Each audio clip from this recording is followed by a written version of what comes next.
The folder was sitting on the lawyer's desk when I walked in. Thin, manila, with my name written across the front in my father's handwriting. Not typed, handwritten. That stopped me before I'd even taken off my coat, because in 61 years, I could count on one hand the times my father had written my name down on anything. Birthday cards don't count if you never sent them. Letters don't count if you never wrote them. He was not a man who committed things to paper, who left traces of himself where they might be found and read by someone who didn't know him well enough to understand them.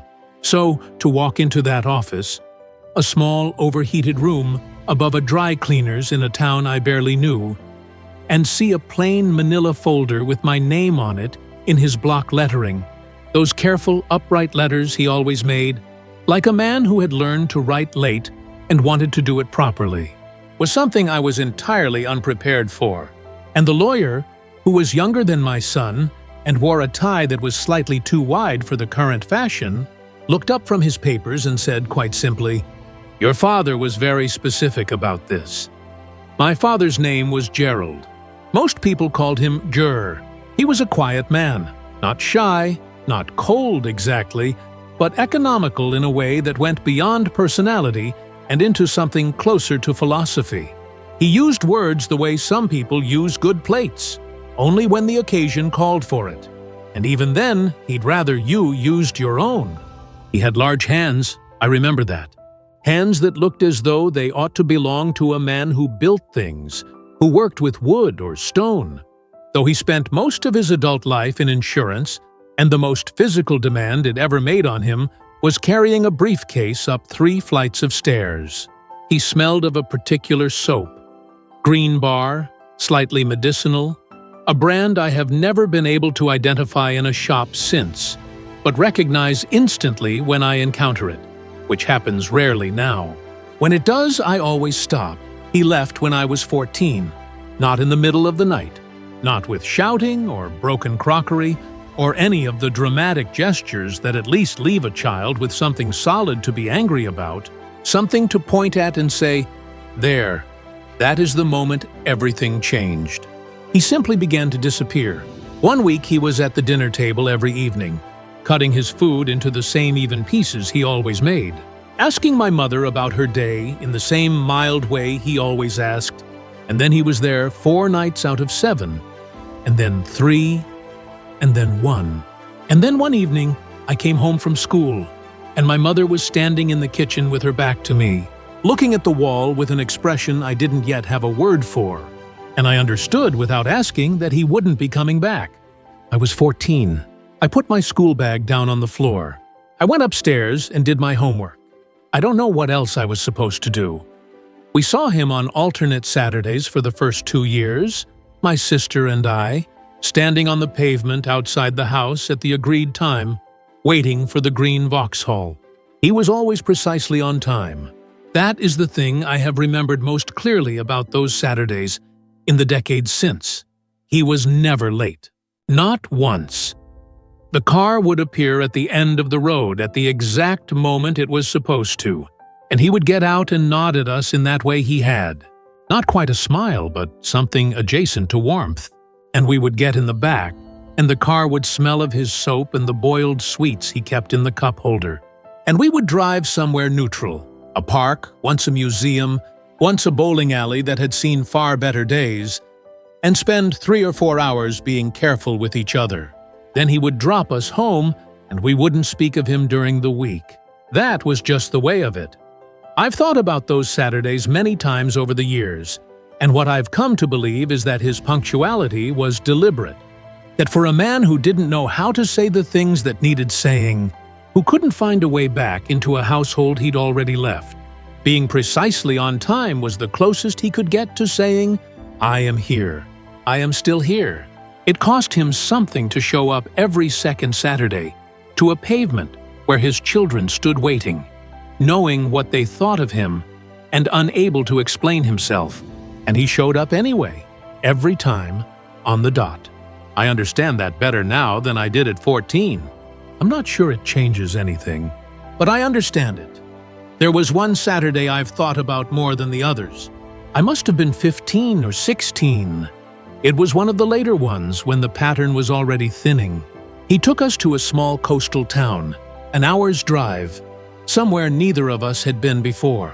We walked along the seawall and he bought fish and chips wrapped in paper, and the three of us sat on a bench and ate them without saying much, the wind coming in off the water and the paper flapping in our hands.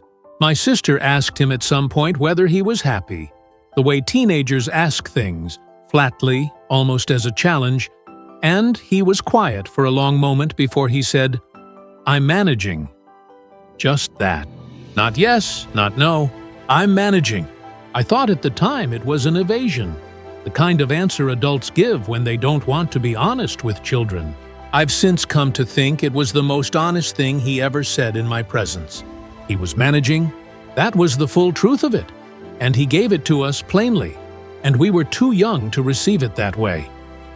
By the time I was 17, the Saturdays had dwindled to nothing. No one officially ended them. There was no conversation, no decision point, no morning where anyone said, "This is the last one." They simply became less frequent, then occasional, then not. I went to university. I got on with things.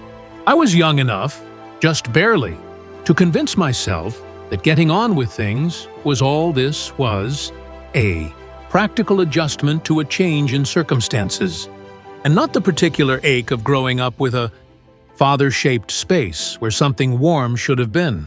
If I missed him, I didn't name it that. That's what I told myself for many years. I didn't miss him because you can't miss what you never properly had. I started the print shop at 28. There's a version of that story I used to tell. Practical, sensible, a gap in the local market identified and exploited. That version is mostly true, but underneath it is another version, less comfortable to look at directly. I needed something that was entirely mine, something with my name above the door and no one else's history underneath it, no shadows from anyone else's life falling across it. A man named Reginald had run a print shop at that location for 20 years and let it decline steadily for the last decade of them. And I walked in, made him a fair offer on the equipment, took over the lease on a Tuesday morning in late spring, and then worked 12 hours a day for 3 years until the thing was worth something. It nearly broke me twice, once financially, once in some harder-to-name way that had to do with exhaustion and isolation, and the specific loneliness of a man building something alone without anyone to tell him it's worth it. I kept going. That's all there is to say. I needed a co-signer for the initial business loan. I was 28 with a thin credit history and no collateral, and the bank required it. My friend Michael had offered without being asked, which was typical of him. He was always a year ahead of me in everything. Better job, house already purchased, more in the bank. And he had that quality of generous people where they offer without ceremony and then expect you to receive it the same way, without making a production of it. I signed the papers with his name on them, thanked him, and never thought about it again. That's the thing about a kindness accepted too easily. It sits in memory as a fact rather than a question, and you never go back to interrogate it. I was wrong about whose name was actually on those papers. My father and I continued our sparse contact in the years that followed. 4 calls a year, roughly. Christmas reliably, the others less so. He would ask how things were going. I would say fine. He would ask about the business in broad terms, and I would give him the summary version that included the word steady at least twice, and then there would come the pause that always arrived in our conversations. That moment where neither of us knew how to take things somewhere they had never been. And we would let the silence decide. "Good," he'd say. "That's good." And then, almost always, "You're fine." "You're always fine." I used to wonder about that phrase. Whether it was approval or detachment. Whether he was saying I didn't need him or saying something else entirely. Something I wasn't listening closely enough to hear. He moved twice in those years to addresses I knew but had never visited. He developed a minor heart condition in his late 60s that he mentioned once in passing, as though reporting the weather, and never raised again. He retired from the insurance company at 67 and settled into a life that seemed, from the outside, to require very little of anyone around him and to ask nothing of the world. When his neighbor Pat called me on that Tuesday in March, her voice careful and measured in the way of a woman who has had to make calls like this before and knows the only merciful thing is to be clear, I sat holding the phone for a while after she'd finished speaking, waiting to understand what I was feeling. Something moved through me that I couldn't name. Grief seemed too confident a word for what I actually had with him. Loss seemed more accurate, but I couldn't quite locate what it was I was losing. I drove the 3 hours and handled the arrangements. His apartment was orderly, not obsessively so, but with the particular tidiness of a man who has lived alone long enough to develop systems. The books organized by height along the single shelf, the coat on its hook by the door, a bowl for keys and coins on the table in the hall, the kind of bowl every house has, the green soap by the bathroom sink, still most of a bar. I stood with it in my hand for longer than I needed to. It smelled exactly as I remembered. I put it back carefully. 4 days later, I was sitting across a narrow desk from a young lawyer in a small office that smelled of old paper and heating oil, and there was the folder. "He asked me to give you this directly," the lawyer said, "before we discuss the estate. He was very specific. He wanted you to have time with it alone." He slid it across the desk. Lighter than I expected. I picked it up and turned it over. The back was blank. Just my name on the front in those deliberate block letters. That slight backward lean on the capital R that I'd entirely forgotten until I saw it again. I hadn't seen his handwriting in years. It looked smaller than I remembered, more careful, like something made with great attention. "Should I?" I started. "Take your time," the lawyer said quietly. He stood, straightened his jacket. "There's no hurry. I'll be right outside." I sat alone in the office with the folder in my lap. The radiator under the window knocked and hissed in the way old radiators do, the sound of air trapped somewhere it shouldn't be. Outside, a partial thread of street noise, a car, voices passing below, then quiet again. I held the folder with both hands. I turned it over once. I set it on the desk in front of me and put my hands flat on top of it. Felt the slight shift of paper inside. There was a feeling I couldn't immediately account for, familiar but dislocated in time. It came to me later, on the drive home. It was the feeling of standing in a hallway, outside a room where the adults were talking, knowing that whatever was being said on the other side of that door had something to do with you, and not yet being ready to open it. I sat with that feeling for what might have been 5 minutes. Or more. Then I opened the folder.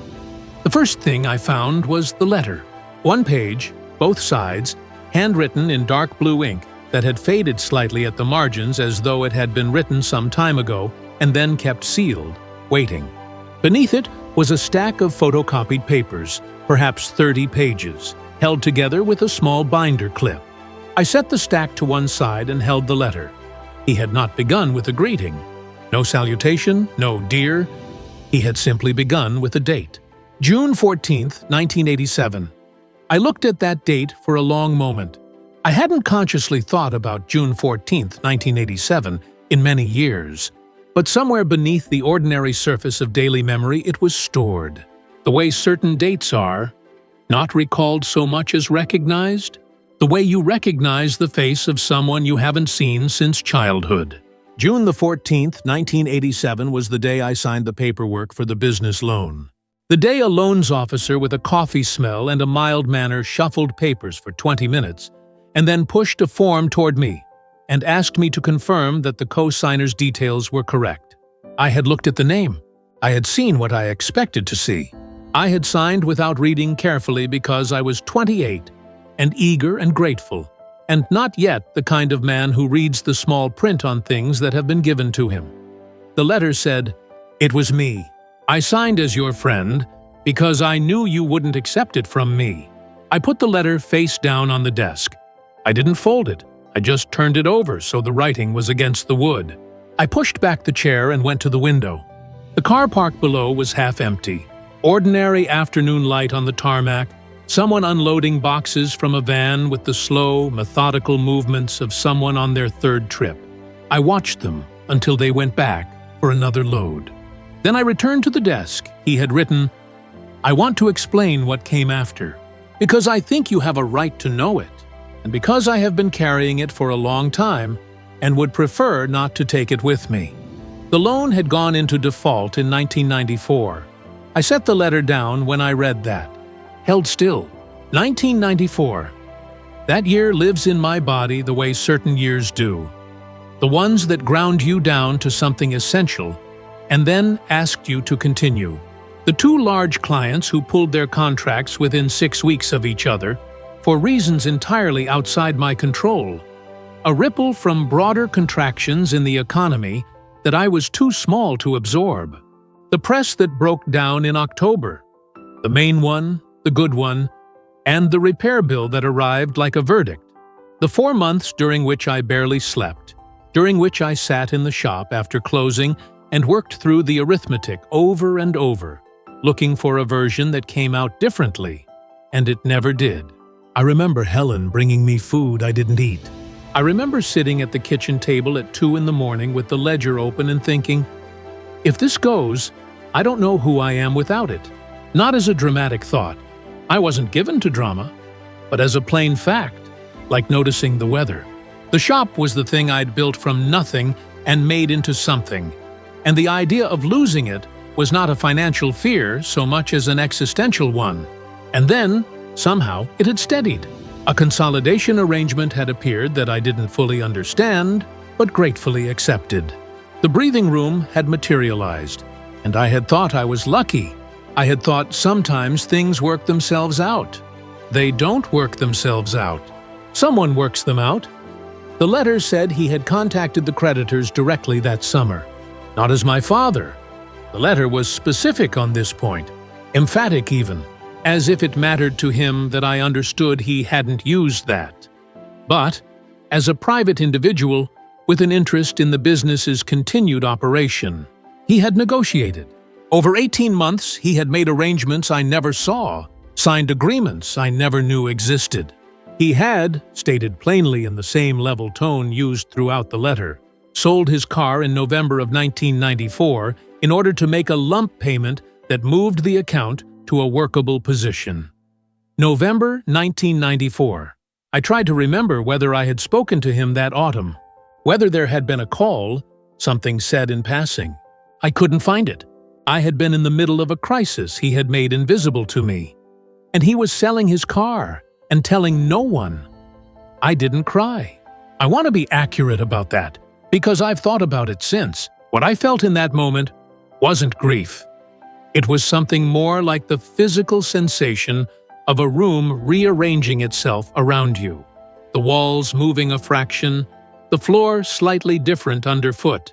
Everything you believed about a space revealing itself to have been slightly off from what it actually was. I sat very still and looked at the print on the wall opposite. A coastal scene, gray water, small boats, until the sensation settled enough to continue reading. The photocopied pages made sense now. He had continued making payments after the 1994 arrangement. Not large amounts, $30 some months, $50, occasionally $80 when things permitted. Made on the 14th of each month, without exception. June the 14th, the date the loan was first signed, repeated month after month for 15 years. He had chosen that date deliberately, the letter said. He wanted there to be a record, something that could be found if anyone ever looked, something that showed what he had done, and when, and for how long. I went through the pages slowly. The first entry, October 1994, then November, December, January 1995. Every 14th, every month, the amounts varying but the date unmoved. The years going by in columns. 1997, 2001, 2005, 2008. Small and steady and unannounced. I turned to the last page. The final entry was dated March of this year. 8 days before his neighbor found him. He had made the payment during the week he fell ill. Right up to the end, the record continuing, and then the end had come before the next entry could be made. And now the folder was here, in my hands, in a lawyer's office that smelled of old paper, and that was the end of the record. I sat with it. The radiator knocked. Time passed. When the lawyer tapped on the door and opened it a few inches, I told him I needed a few more minutes, and he nodded and withdrew, and I was grateful for his tact. I began replacing the pages carefully into the folder, tapping them straight, replacing the clip. The small, ordered tasks that give your hands something to do when the rest of you is somewhere else. I was going to stand up, go out to the lawyer, deal with whatever else there was to deal with, and then drive home and sit with all of this in private. That was the plan. Then I saw the envelope, small, white, tucked into the inside flap of the folder, slipped into the crease where I'd missed it the first time. My name on the front, the same handwriting, and below my name, in smaller letters, not alone. My hands were entirely steady when I opened it. I noticed this as it was happening. Inside, a single index card, 4 sentences in the same dark blue ink. I know you don't think of it as mine to give. You built it yourself, and that's true. But I broke something when you were young, and I never found the words for it. This was the only way I knew, no signature. Just the 4 sentences and the blank space below where anything else might have been and wasn't. I drove home in the dark. I made it back to the house, went inside, put the kettle on, stood in the kitchen while it boiled. Didn't pour it. Stood there until the kettle went cold, and then I went to bed. I told Helen the next morning. I put the folder on the kitchen table between us, and she read it. The letter, the index card, looked through some of the photocopied records, while I held my coffee and looked at the garden. She didn't speak for a while after she finished. Then she said, "Did you know? Any of it?" And I said no. She looked at me the way she does when she's making sure she understands something fully, not from doubt, but from care. Then she said quietly, "Sure, just his name." She didn't say anything after that because there wasn't anything useful to add, and Helen has always known the difference between words that help and words that only fill space. I drove back to his apartment the following weekend. I'm not sure what I was looking for. Pat let me in with her spare key and left me alone, which was exactly right. I walked through the rooms again. The same tidiness, the books by height, the coat on the hook. I hadn't taken the coat on the first visit. I still didn't. I went to the small desk in the corner of the living room, I hadn't opened it before, and found what men keep in desks.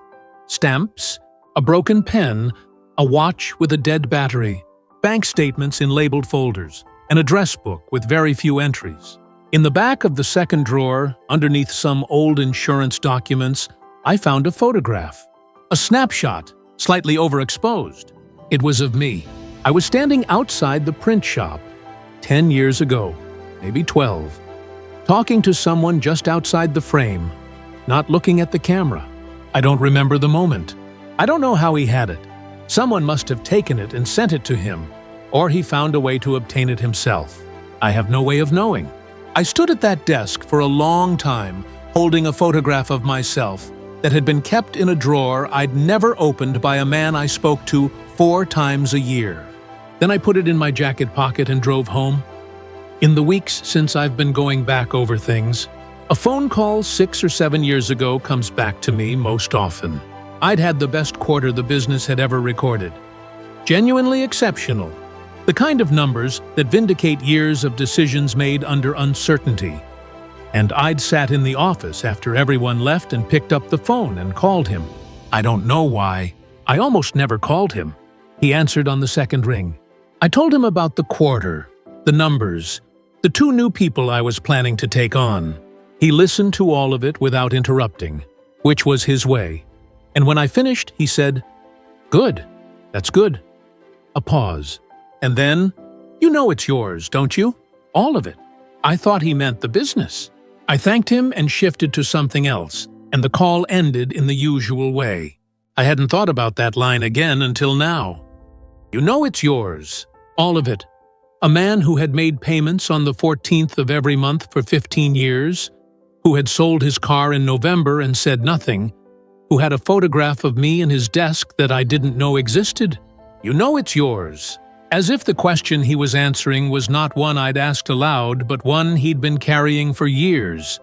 Whether what he'd done constituted giving something or taking something. Whether a secret kept this long was a form of protection or a form of theft. Whether I would have wanted to know, whether any of it had been his to decide, I can't locate the anger that seems like it ought to be there. I've looked for it. The resentment of being protected when you might have preferred the dignity of knowing what you were up against and facing it yourself. I can find the outline of where it should be, but not the thing itself. What I find instead is harder to name, something adjacent to grief, but not quite that. Something that occasionally sits in the chest, like unfinished business with a person you can no longer reach. I think about what kind of man does what he did, not the calculation of it, the practicality of calling creditors, of signing papers, of making monthly payments, but the interior of it. Living with that for 15 years, answering the phone 4 times a year and listening to me say fine and saying, "You're always fine," and hanging up, and then sitting down at a desk on the 14th to make a payment and write down the number.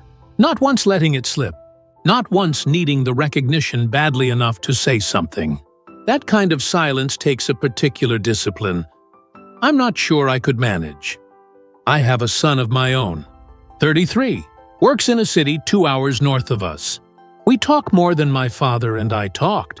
We talk most weeks, often about nothing in particular, which is the best kind of talking. I called him after I told Helen. Not immediately.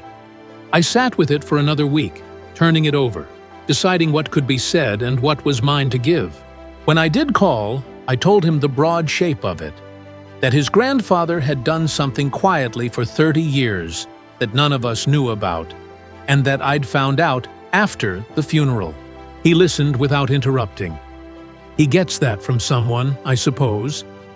And when I finished, there was a pause, and he said, "Are you all right, Dad?" I told him I was fine. I heard myself say it and caught the echo of it immediately. The word fine, and something shifted in my chest. In a way I didn't try to explain to him. I've been thinking about him since March, about what I know of his life and what I don't, about what a father chooses to carry quietly and what he chooses to put down, about the difference between protection and presence, and how, if you get the mixture wrong, you can provide one for decades and still have given very little of the other. I don't think my father got it right. I want to be honest about that. The index card is beautiful in its way. This was the only way I knew. But there were other ways. There were words. There were Saturday mornings in a bowling alley and drives in a green car that smelled of boiled sweets. There were any number of moments when a different kind of man might have found a different kind of way. He chose the one he chose. I can hold that truth alongside the one about the payments, about the car, about the 14th of every month. They don't cancel each other out. Both of them are true. The folder is on my desk at home. I've moved it once, to dust, and then put it back in the same place. Some mornings I walk past on the way to make coffee and I stop and look at the front of it. My name in his block lettering, the particular lean on the capital letter, the care of it. He wrote this at some point, in some room I'll never see, and tucked it somewhere a lawyer could find it when the time came. And then he went on with his life and his payments, and his 14th of every month, until there were no more of them to make. You're fine. You're always fine. I hear it differently now. Whether it was something he said to me or something he said to himself. The quiet accounting of a man who had found a way to be useful from a distance and had chosen to believe that was enough. Maybe it was enough. I'm still deciding. I think I may be deciding for the rest of my life, which doesn't strike me as the wrong outcome. Some things don't resolve. Some things you just carry differently, Once you know what they are, the folder is there. My name on the front in his handwriting. He kept the 14th for 15 years. He wrote my name down on the 14th of every month for 15 years. $30, $50, whatever he had. And he never told anyone. And I was fine. I was always fine. And now I know what that cost him. And I sit with it here at this desk in the morning light. And I think that is probably the closest we are ever going to get.